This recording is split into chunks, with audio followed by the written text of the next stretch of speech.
Hey everybody, Mark Edward Lewis here with Cinema Sound. Today we're going to be doing a little open box action with the new JBL 104 reference monitors. They're called 104 because they're basically roughly a 1-inch tweeter and a 4-inch woofer. That's about 4.5 or so.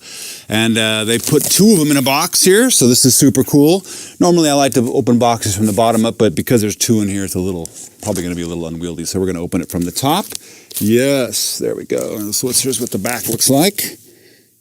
Kind of cool. I've been really looking forward to these because they're just, JBL, there's just been a dirge of really good desktop audio speakers out in the market that are affordable, and I've been waiting for these for a long time. All right, so what do we got here? Here is the manual. Looks like that's about all that's in here, telling you to do pretty much everything that we're about to do. On the top of this, it looks like I've got a AC power. And then back here, it looks like I've got some speaker wire. Let's just open this up for a second.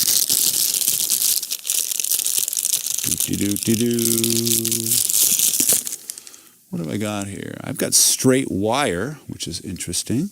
And then I've got a 3.5 millimeter or 1/8 inch TRS to RCA. So it comes straight out of your computer or camera if you've got that. That's super helpful. In a nice little bag.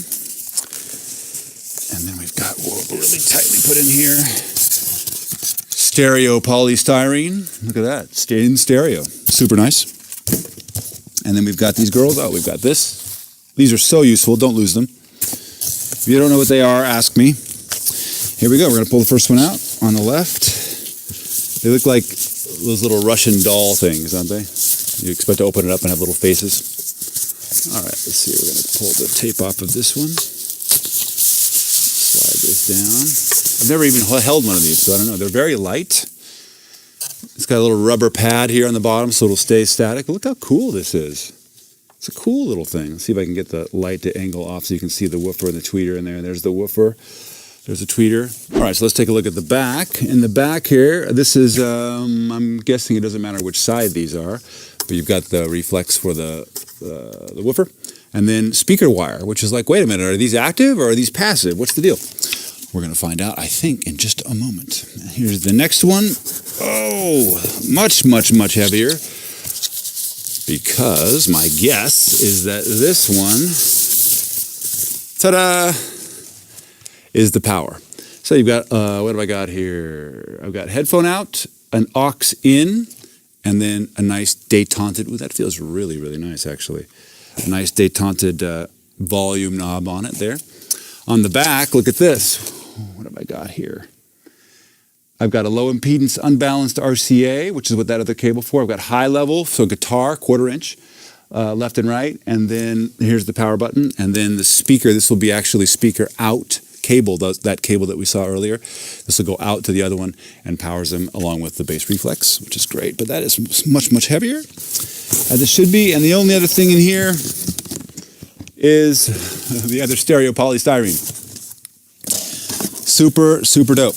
All right, so that said, yeah, this is the speaker cable here, and what you would do is you'd plug this in to one end, the powered side, and plug the other end into the other, making sure that the black and the red are going to the same places, red on red, black on black. Otherwise, you get exciting results in the world of really wide stereo field that is absolutely mono uncompatible.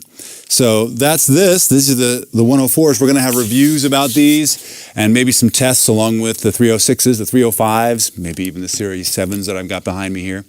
And all kinds of stuff on these. I can't wait to put these up and see what they sound like, see how those mixes translate. Give us any kind of reflection if you've got these at all. We'd love to hear from you here on the YouTube page, the YouTube site, or on our website, cinemasound.com. And if you've gotten any value out of this video at all, please subscribe to this channel and please visit us at cinemasound.com, where we have hundreds and hundreds of videos to really support you, the independent media creative, on how to get that unfair competitive Hollywood advantage into your productions for the benefit of all. And until then, we'll see you in the studio. Even if you for yourself.